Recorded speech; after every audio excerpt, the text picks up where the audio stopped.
अब सिर्फ इजराइल और ईरान तक सीमित नहीं दिख रही है। अब इस संघर्ष की आग खाड़ी देशों तक दर्शकों पहुंच चुकी है। अमेरिकी सैन्य ठिकानों की मौजूदगी के कारण कुवैत पर भी सीधे ईरान के निशाने पर आ गया है। कुवैत का यह दावा है कि उसके इलाके पर मिसाइल और ड्रोन हमले किए गए हैं, जिसे उसने इंटरसेप्ट किया है। कुवैत ने इसे अपनी संप्रभुता पर हमला बताया। सवाल यह है कि आखिर ईरान कुवैत को क्यों निशाना बना रहा है? इस हमले के पीछे बड़ी रणनीति क्या है? एक खास रिपोर्ट इंडिया न्यूज ने तैयार किया है, आप देखिए।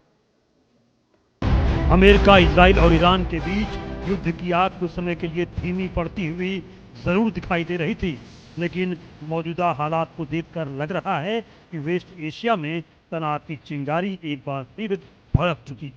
अमेरिका और ईरान के बीच बढ़ता सैन्य टकराव अब सिर्फ दो देशों तक सीमित नहीं रह गया है, इसका असर सारी देशों पर भी दिखाई देने लगा है। और इसी बीच कुवैत का नाम लगातार सुर्खियों में आ रहा है। ताजा घटनाक्रम में कुवैत ने अपने हवाई क्षेत्र की मिसाइल और ड्रोन गतिविधियों पर गंभीर चिंता जाहिर की। कुवैती सेना का दावा है कि उसके एयर डिफेंस सिस्टम ने कई संदिग्ध खतरों को हवा में ही रोक दिया।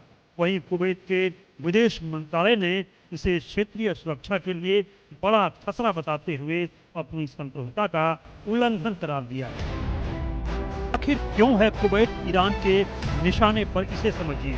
कुवैत में अमेरिकी सैन्य ठिकाने मौजूद हैं। कुवैत है अमेरिकी एयरबेस और लॉजिस्टिक हब का बड़ा केंद्र। ईरान का आरोप है कि खाड़ी देशों के सैन्य ढांचे का इस्तेमाल हो रहा है।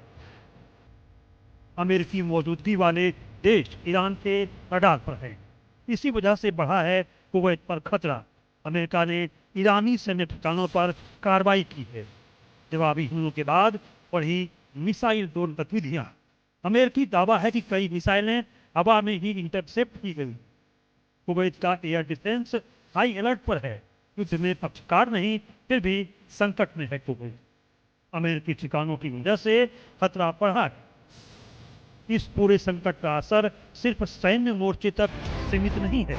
दुनिया के सबसे महत्वपूर्ण समुद्री व्यापारिक मार्गों में शामिल स्ट्रेट ऑफ हॉर्मुज़ पर भी तनाव लगातार बढ़ रहा है। दुनिया के करीब 20% समुद्री तेल व्यापार का रास्ता इसी जलमार्ग से होकर गुजरता है। ऐसे में यहाँ किसी भी तरह की सैन्य कार्रवाई का असर सीधे वैश्विक तेल बाजार पर पड़ सकता है। यही वजह है कि जैसे जैसे तनाव बढ़ रहा है, कच्चे तेल की कीमतों में भी उतार चढ़ाव देखने को मिल रहे हैं। इसका असर भारत जैसे देशों पर भी पड़ सकता है, क्योंकि भारत अपनी ऊर्जा जरूरतों का बड़ा हिस्सा खाड़ी देशों से ही आयात करता है। वहीं लाखों भारतीय नागरिक भी खाड़ी क्षेत्र में काम करते हैं। ऐसे में हालात बिगड़ने पर आर्थिक और मानवीय दोनों तरह की चिंताएं बढ़ सकती हैं। सबसे बड़ी चिंता अब यही है कि इजराइल ईरान और अमेरिका ईरान टकराव कहीं पूरे खाड़ी क्षेत्र को अपनी चपेट में न ले ले, क्योंकि कुवैत पर जाता खतरा इस बात का संकेत है कि यह संघर्ष अब सीमाओं से बाहर निकलकर क्षेत्रीय सुरक्षा संकट का रूप ले सकता है।